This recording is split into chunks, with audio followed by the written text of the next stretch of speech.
नमस्कार, मैं कमलेश कबीर आपका एक बार फिर स्वागत करता हूँ इस नए एपिसोड में। आज के इस एपिसोड में हम बात करने वाले हैं सत्य हिंदी डॉट कॉम की। वैसे सत्य हिंदी डॉट कॉम, उसको अगर हम झूठ हिंदी डॉट कॉम बोलें तो वो ज़्यादा अच्छा रहेगा। और ऐसा इसलिए क्योंकि लगातार ऐसे पत्रकारों के ऊपर सवालिया निशान तो उठ ही रहे थे। लेकिन आपको पता होगा, जब से विपक्षी गठबंधन बना, उसके बाद में इन दलाल पत्रकार, अगर हम बोलें तो ज़्यादा बढ़िया रहेगा, ऐसे पत्रकारों को एक मौका मिला। क्यों? इसकी बड़ी वजह थी नरेंद्र मोदी के विरोध का एक एजेंडा चलाना।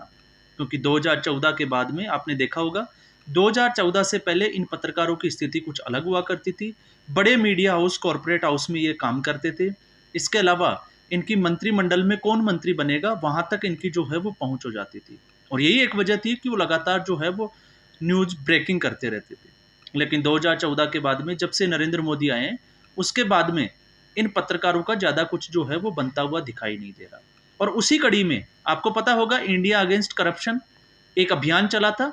और उस अभियान के बाद में आशुतोष जैसा पत्रकार जो है, वो पत्रकारिता छोड़ के अपने पत्रकारिता धर्म, क्योंकि आजकल वो जो है वो पत्रकारिता धर्म की जरूर बात करता है, लेकिन उसको छोड़कर वो आम आदमी पार्टी और अरविंद केजरीवाल के साथ जुड़ गए। अब आप सोच के देखिए कि जो व्यक्ति अरविंद केजरीवाल को नहीं समझ पाया, वो प्रधानमंत्री नरेंद्र मोदी की राजनीति को कहां तक समझ पाएगा। क्योंकि अरविंद केजरीवाल प्रधानमंत्री नरेंद्र मोदी के मुकाबले किस पोजीशन पे हैं, ये हम सभी को पता है, और उसकी स्थिति अभी क्या बनी हुई है। तो जब अरविंद केजरीवाल से आशुतोष जुड़ा, उसको लगा कि वो एक बहुत बड़ा नेता बनेगा, शायद मंत्री बनेगा। लेकिन उसके बाद में आशुतोष ने आम आदमी पार्टी छोड़ दी। अब आशुतोष ने आम आदमी पार्टी छोड़ी, या आशुतोष से आम आदमी पार्टी को जो है उससे बाहर धक्के मार के निकाला गया, ये हमारा विषय नहीं है।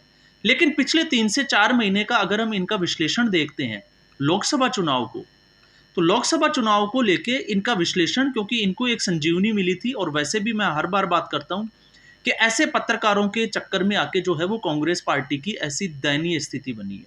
इस विपक्ष की स्थिति का अगर बड़ा कोई कारण है तो रवीश कुमार, अभिसार शर्मा, पुण्य पुरुषोत्तम वाजपेयी, अजीत अंजुम की जो स्थिति अभी बनी हुई है, आपको पता है उत्तर प्रदेश में उनको दौड़ा दौड़ा के पीटा नहीं, लेकिन बाकी छोड़ा नहीं। तो ये स्थिति अजीत अंजुम जैसे पत्रकार की अब बन गई है।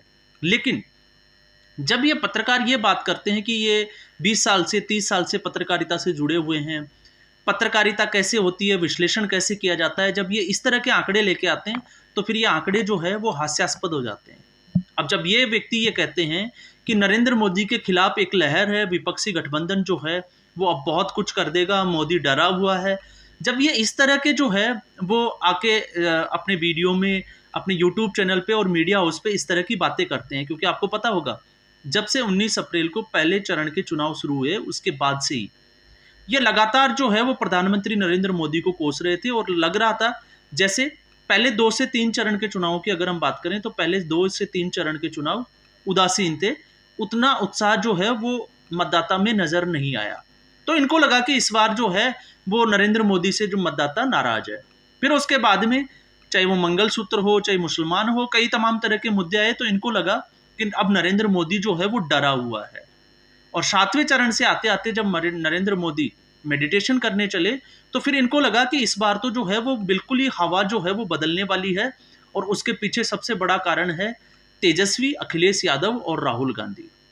जबकि ये अपने पास्ट का एक्सपीरियंस भूल जाते हैं कि अखिलेश यादव और राहुल गांधी जब एक साथ विधानसभा के चुनाव लड़े थे, तो उस वक्त उत्तर प्रदेश में विधानसभा चुनाव में इनके गठबंधन का क्या हश्र हुआ था।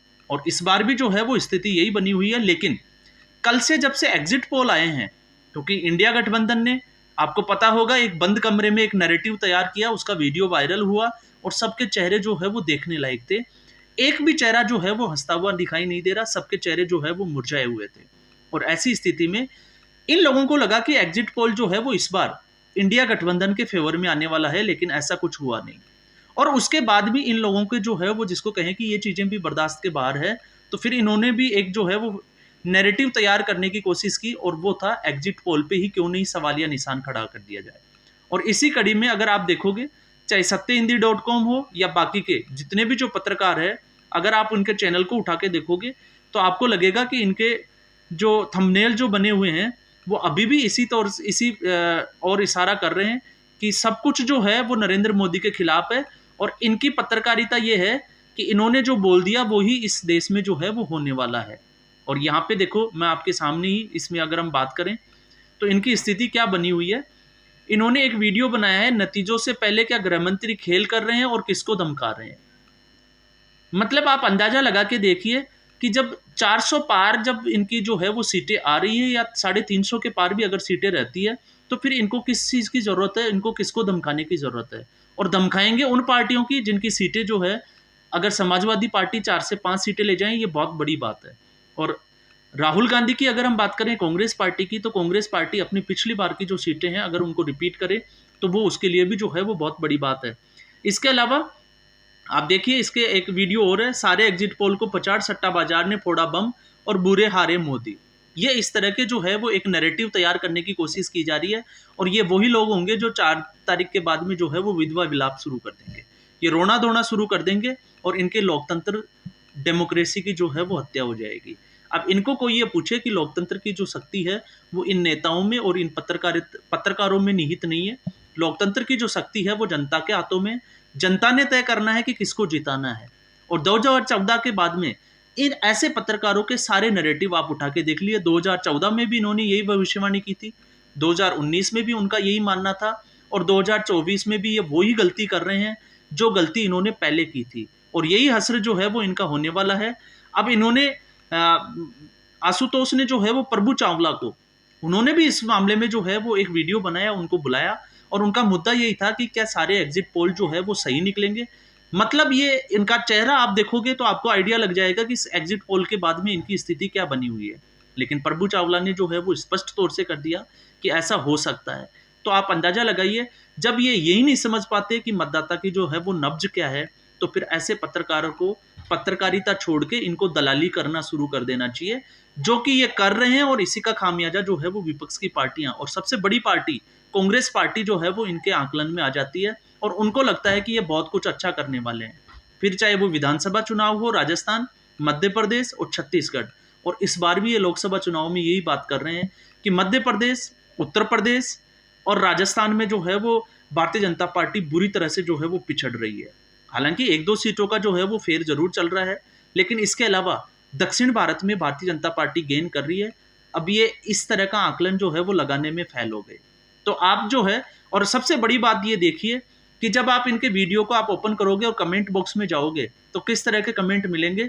तो कुछ लोगों का ये कहना है कि वो कांग्रेसी है, लेकिन पिछले 3 महीनों से इनकी बकवास, इनके विश्लेषण सुन सुन के जो है वो पक गए हैं, और अब कांग्रेस पार्टी को और कांग्रेसियों को ऐसे विश्लेषण सुनने की जो आदत है उसको छोड़ देना चाहिए।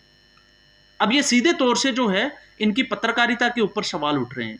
और सबसे बड़ी बात यह है कि इनके पास ऐसे आंकड़े कहां से जाते हैं, क्योंकि इसी कैटेगरी में आपको पता होगा आम आदमी पार्टी के एक दूसरे नेता योगेंद्र यादव जो अब पार्टी छोड़ चुके हैं, और वो पार्टी छोड़ के और लास्ट मोमेंट में उन्होंने अपना जो है वो पाला बदला, और उन्होंने ये माना कि इस बार भी जो है वो मोदी लहर है, चाहे किसान आंदोलन हो, चाहे इसके अलावा ओल्ड पेंशन स्कीम जैसे मुद्दे हो, चाहे किसी भी तरह को, लेकिन मोदी लहर से जो है वो अभी अछूता नहीं है। और विपक्ष के पास ऐसा कोई लीडर नहीं है जो नरेंद्र मोदी को सीधे तौर से टक्कर दे सके।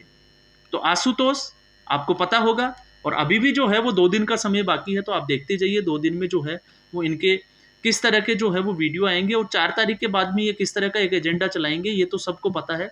लेकिन इस बार जो है, और इस बार इन्हीं के एक, आपको पता होगा, इनके राजनीतिक जो विश्लेषक आते हैं वो भी इसी तरह के ये पकड़ के लाते हैं, और उनमें है एक नीलू व्यास।